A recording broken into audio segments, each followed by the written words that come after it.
Fortnite Season 2 has officially launched, and it's almost like we're playing a completely new game. There are 2 new POIs, a drivable tank, vehicle attachments, new mythics, and my favorite thing of all, cannons. But none of that changes Fortnite more than the adjustment to builds. Yeah, it turns out Epic has done something that has never been done in the history of the game, and that is removing all builds. For the next 9 days, we're gonna have to run around without building, so from now on, you're really gonna have to rely on your aim and maneuvering skills. But that's not the only massive change you need to know about. There's a new overshield bar on top of your health. It gives you 50 extra shield that regenerates over time and prevents you from getting beamed out of nowhere with no defense. This does mean people are harder to kill, so keep that in mind during your engagements, but if you get caught out in the open though, use the new running feature. Yes, there's a new tactical sprint with its own meter, and it'll help you get to cover insanely fast. You can even bash down doors if you run or slide into them, and that's not even the most insane part because parkour has also been added to the game. Season 2 has brought us mantling, which means you can pull yourself up onto high walls quickly and effectively.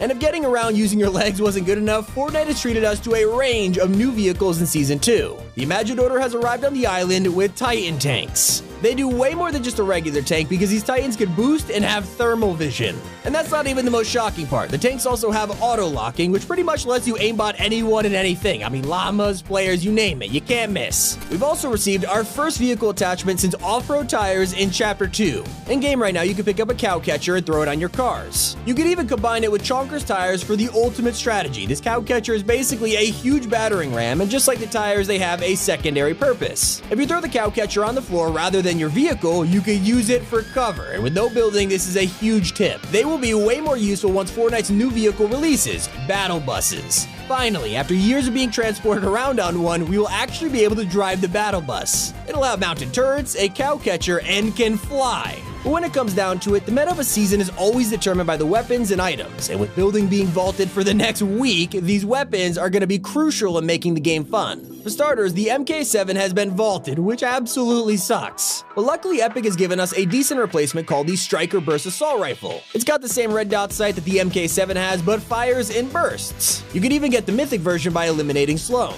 And the Mythic Stinger from last season can be found at Command Cavern when you eliminate Gunner. The next Mythic we have is a reworked version of the Thermal Assault Rifle, which is returned in Season 2. It is so much better than it used to be, and it doesn't fill your entire screen anymore. Now you may think it's a little underpowered, but the Mythic version owned by Huntmaster Saber is disgusting. But if you like your guns fast, you're gonna love the new Combat SMG. It has a pretty good range for a submachine gun and can melt anyone in front of you. Turns out weapons aren't the only thing changing Fortnite for good. There are some new items scattered around the island that players already love in Season 2. Cannons are back for the first time since Chapter 1, and they've been turned into the siege cannons. You can shoot in any direction you want and fire cannonballs insanely far. Just like the OG item, you can also load yourself into it and use it to rotate around the map. And with the huge amount of vehicles and items like this in Season 2, there's a new feature that lets you repair anything you want. For the longest time, we couldn't really heal cars, but with the new repair torch, keeping your vehicles at max health has never been easier. It even heals cannons and turrets. There's also a new supply drop in the game in the theme of the 7, and it looks way cooler than the original supply drop design.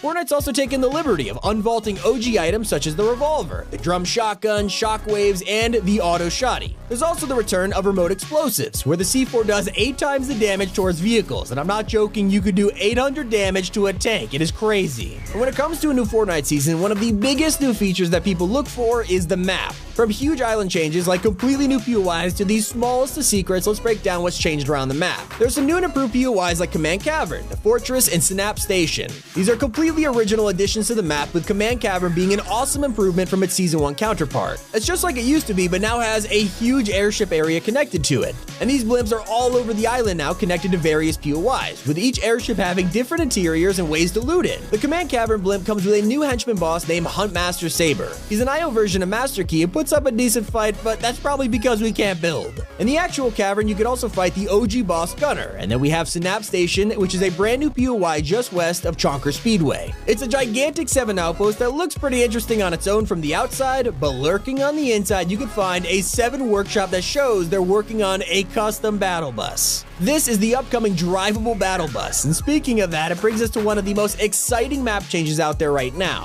Funding stations have returned. If you're a fan of funding the war effort back in Season 8, you'll be excited to hear they're around the map and allow you to fund the armored battle buses. We should probably expect them in the next week or so once they've been officially funded by the community. So if you see people spending gold here, at least wait to shoot them so we can get this thing as soon as possible. Throughout the season, the funding stations will let us choose between things like the combat and red dot AR, the shield bubble and balloons, boogie bomb versus Riptigos, and even 7 turrets versus 7 anti-vehicle turrets, which sound ridiculous. And if you're wondering what happened to the Foundation statue while all of this was going on, I hate to be the bearer of bad news here, but once looked over, the entire island is no longer the big beacon in the sky. Somehow something sliced through the statue, cutting the Foundation in half. I mean, come on, Epic, you could have just vaulted it. Slicing the man in two, it seems a little bit dramatic, don't you think? And if you can't wait to find out where everybody's favorite incompetent villain is, well, Dr. Sloan is officially back on the map. You can now find her and her goons over at the Fortress, a huge drill with detailed interiors and guards lurking around every corner.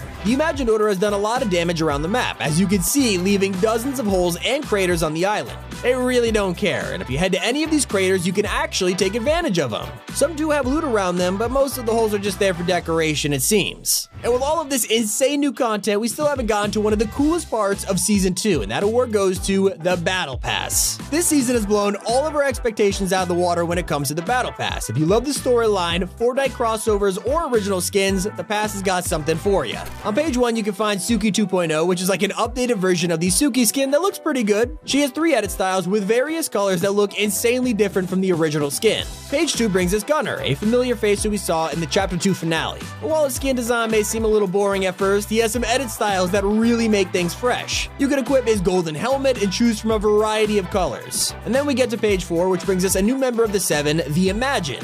She is one of the first members of the 7 to not have the classic blue suit theme, and you can customize her helmet just like the other members. Page 5 brings storyline and original skins together, introducing Kiara KO. She's a leader of the Tango Squadron and has multiple versions so you can customize her hair, sunglasses, helmet, and clothing. Also, we have a new Segway emote, and that itself is worth 950 V-Bucks. Second to last, page 7 brings us one of the most anticipated Fortnite skins of the season, the Origin.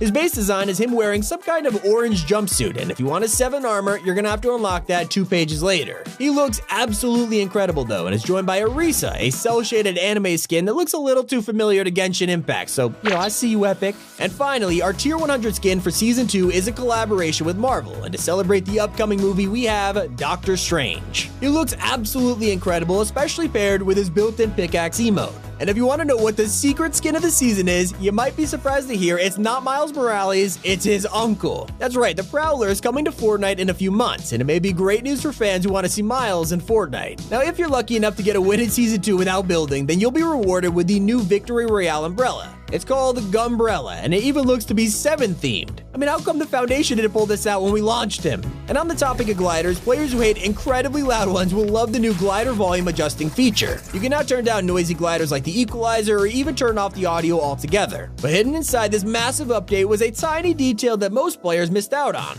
Lightsabers have been updated and should be appearing sometime this season. With the new Obi-Wan show coming to Disney Plus and May the 4th happening soon, let's just hope for a new Star Wars collab. Maybe a Darth Vader skin? I mean, come on, Epic, please. And finally, a new feature has also been added that players have been asking for forever. Proximity chat has made its way over from the Imposters LTM and will now be an optional feature for creative maps. Who knows, maybe if it does well in creative, we could see some version of it in BR. And that is everything in the new season. Hope you guys enjoyed it. It's been Tommy, and keep it here on Top 5 Gaming.